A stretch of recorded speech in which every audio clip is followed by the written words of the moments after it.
Bien, vamos a iniciar y el tema son animales vertebrados. Pero para recordar un poco de lo que hablamos en el video pasado, en el cual ustedes hicieron un cuadro comparativo, en el día de hoy vamos a dejarles 10 preguntas que ustedes tienen que contestar en su cuaderno y mandar la evidencia, es decir, una fotografía del cuestionario realizado en donde ustedes mandan siempre sus tareas. Entonces, la primera pregunta es, ¿cuáles son los 3 grupos de cordados que se hablaron en la clase anterior? Eso van a contestar en su cuaderno y le van a colocar pregunta número 1. Vamos a continuar y vamos a verificar, ¿verdad? Los principales grupos de vertebrados, así como habían principales grupos de cordados, que hablamos de 3, que son tunicados, anfioxos y craneados. En este caso vamos a hablar de los que son lampreas, peces cartilaginosos, peces con aletas radiadas, celacantos, peces pulmonados, anfibios, reptiles y mamíferos. Estos son los principales grupos de los animales vertebrados. En esta clase únicamente vamos a hablar de 3 grupos principales que son lampreas, peces cartilaginosos y peces con aletas radiadas. Vamos a iniciar con las lampreas. Las lampreas tienen grandes similitudes con los mixines, que son los que hablamos anteriormente, pero las lampreas son de forma aguiforme, se caracterizan por la ausencia de mandíbula con una boca circular provista de dientes córneos u odontoides y forma de embudo, con la marcipobranquias, es decir, que sus branquias están en bolsas. Su cuerpo sin escamas, es decir, que su cuerpo va a estar desnudo y abundante mucus. Esto es una gran similitud con lo que respecta a los mixines, que ellos también tenían mucus eh, en su cuerpo.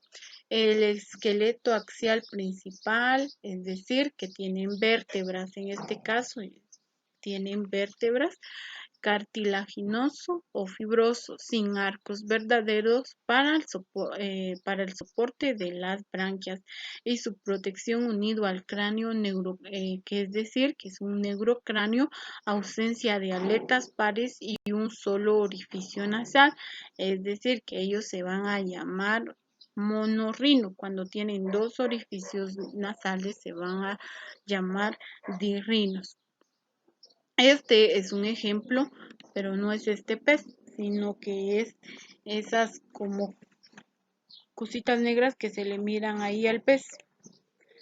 Ahí se los voy a mostrar. Esto que está acá van a ser las lambreas, ya que las lambreas van a estar sujetas siempre a un huésped, donde le van a succionar lo que es la sangre y otros líquidos que posee su huésped.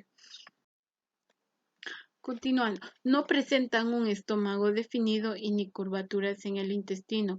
En las especies parásitas, la boca suctora mandibulada se usa como ventosa para la fijación al huésped, en las que forman un nido, también para el transporte de arena y durante el apareamiento. Reducción total del tubo digestivo durante el periodo de maduración sexual, quedando reducido a un hilo. Carecen de vejiga gaseosa, es decir, vejiga natatoria. Pueden aspirar el agua para la respiración tanto por la boca como por los orificios braquiales. Las lambreas viven en agua dulce y en agua salada. Algunas son pequeñas criaturas de vida libre, parecidas a las águilas. La lambrea más conocida es la lambrea de mar parásita, que puede alcanzar 1 metro de largo. La lambrea de mar tiene en su boca más estructuras parecidas a dientes que las que tiene un pez bruja, es decir, los peces, los llamados mixines. Hasta su lengua está cubierta de estas estructuras que parecen dientes. La boca redonda es una ventosa con la que la pared del cuerpo de la presa con sus estructuras parecidas a dientes y se alimenta de la sangre y de los fluidos del cuerpo y puede causar la muerte a la presa. Entonces aquí tenemos un ejemplo de lo que es la lambrea. Tiene abertura nasal, es decir, que tiene una sola abertura nasal, por lo tanto es monorrín, tiene ojos, tiene aleta dorsal, primera, segunda aleta dorsal y la colita que se le va a llamar aleta caudal. Aquí tiene un pequeño orificio y a eso se le llama papila anal. Y a estos orificios que tiene aquí, pues son las aberturas branquiales. Aquí tenemos la estructura de su boca, que es o sea, que le va a ayudar a adherirse a una supresa como parásito y así poder succionar todo tipo de fluido que tenga la presa. Y como mencionamos anteriormente, la presa puede morir por esta lambrea. Los peces cartilaginosos. En los peces cartilaginosos vamos a tener lo que son los tiburones y las mantas. Las mantas también son llamadas rayas. Son la clase de Chondrictius. La evidencia fósil de estos indica que los tiburones aparecieron hace más de 300 millones de años. Las mantas, es decir, las rayas, no se desarrollan hasta hace unos 200 millones de años. Tanto tiburones como las mantas rayas tienen esqueleto cartilaginoso y no de hueso. Esto tenemos que tener muy en cuenta que los tiburones y las mantas tienen un esqueleto de cartílago y no de hueso. Las aletas en pares, las escamas y las mandíbulas distinguen a los tiburones y a las mantas rayas de los peces sin maxilar primitivos. Las escamas tienen unas espinas en forma de dientes llamadas espinas dérmicas que se pueden ver fácilmente. Los tiburones y las mantas rayas tienen de 5 a 7 aberturas braquiales en cada lado del cuerpo. Los peces cartilaginosos tienen mandíbulas, son elegantes depredadores cuyo esqueleto está formado completamente de cartílago, que era lo que les mencionaba. Su cuerpo está protegido por piel áspera con diminutas escamas, aunque algunos deben nadar para que el agua circule por branquias, la mayoría puede bombear agua a través de ellas. Entonces aquí vamos a ver qué son una clase de vertebrados conocidos como peces cartilaginosos. Se le conoce como peces cartilaginosos porque, como lo mencionábamos anteriormente, estos no van a tener un esqueleto de hueso, sino que de cartílago, en la que se incluyen las subclases eslasmobranquios, es decir, los tiburones y las rayas, que era lo que les mencionaba anteriormente. Aquí vamos a ver un ejemplo de un tiburón y de una manta, o también llamadas rayas, que estas son bastante atractivas y son de mucha utilidad en un ambiente marino.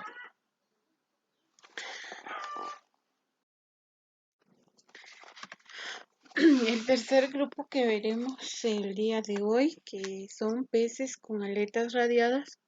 Los peces con aletas radiadas se distinguen por la estructura de sus aletas, las cuales están formadas por redes de piel sostenidas por espinas óseas, tienen un esqueleto formado por huesos, una característica que comparten los peces óseos de las aletas lobulares y los vertebrados con extremidades. La piel de los peces con aletas radiadas está cubierta con escamas entretejidas que les brindan protección y flexibilidad utilidad al mismo tiempo. La mayoría de los peces con aletas radiadas tienen vejiga natatoria, una especie de globo interno que les permite flotar sin ningún esfuerzo a cualquier nivel del agua. La vejiga natatoria evolucionó a partir de los pulmones que estaban presentes junto con las branquias en los antepasados de los modernos peces con aletas radiadas. Estos peces con aletas radiadas van a pertenecer al grupo de los peces óseos. Los peces óseos se dividen en dos grupos, que son los peces de aletas radiadas y los peces de aletas lobuladas, que son los que vamos a ver en la próxima clase. En este caso, la mayoría de los peces que pertenecen al grupo de aletas radiadas, como ya se mencionaron algunas características anteriormente, eh, pues hay varias que las van a distinguir del grupo de aletas radiadas y del grupo de aletas lobuladas. Las características que tienen los peces con aletas radiadas son que sus aletas tienen muchas espinas óseas paralelas y rayos, pero no tienen músculos esqueléticos. Sus nares abren la cavidad nasal, que es un órgano olfatorio en estos peces. La cavidad nasal no tiene una abertura interna que la comunique con la boca, no es parte del sistema respiratorio. La mayoría de estos peces poseen también, como ya se les mencionó anteriormente, una vejiga natatoria, que es una estructura llena de gases que ayuda a mantener el pez que flote en el agua. Al controlar la cantidad de gases en esta vejiga natatoria, los peces con aletas radiales pueden permanecer en diferentes profundidades, es decir, en diferente espacio en el agua en donde ellos habiten. Los órganos para el intercambio de gases en los peces con aletas radiadas pues, son las agallas. Aquí tenemos lo que son ejemplos de los peces con aletas radiadas. Bien, gracias por su atención y antes de dejar aquí la clase, les comento que de toda la clase que se escuchó hoy, pues tienen que hacer un cuestionario de 10 preguntas nada más con su respectiva respuesta en su cuaderno y mandar la evidencia. Recuerden siempre mandar la evidencia. Espero que hayan aprendido algo el día de hoy y hasta pronto.